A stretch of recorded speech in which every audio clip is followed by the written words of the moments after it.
大工のまさんです。大まかにね、壁の下地ができたんで、今からね、構造用コンパイの9ミリっていうのを貼っていきたいと思います。耐震補強的な意味合いもありますけど、あまりこういう家はね、補強しすぎても、よくないっていう部分があるんですけど、それはおいおいね、説明していきたいと思いますけど、とりあえず、コンパネを貼ってね、キャッシュまで行きたいなと思ってますんで、頑張っていきます。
はい、コンパネをね、今貼り終わりました。ですね、よく見ていくと分かるんですけど、桁のチリですね、コンパネ貼った時に、ね、ここはね、もう3センチぐらいのチリがあるんですね。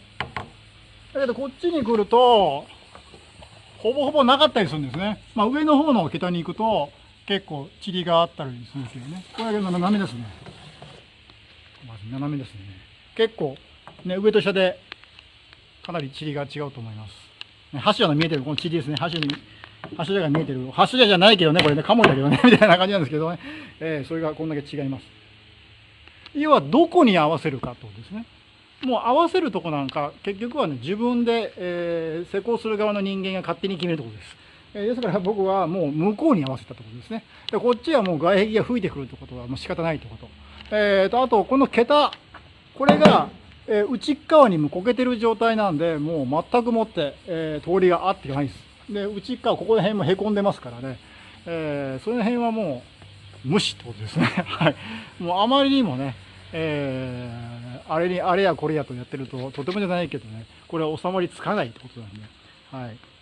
じゃあ、ね、このね、これだけね、土台が吹いてますね。土台が前に出てますよね。この土台っていうのは外壁に打つ胴打ち面にしてます。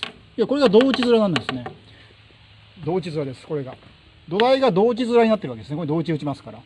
ですから、このね、3センチほど吹かしてるわけですね。わざと。この3センチなぜ吹かしてるかっていうのをね、今からまた分かっていくと思います。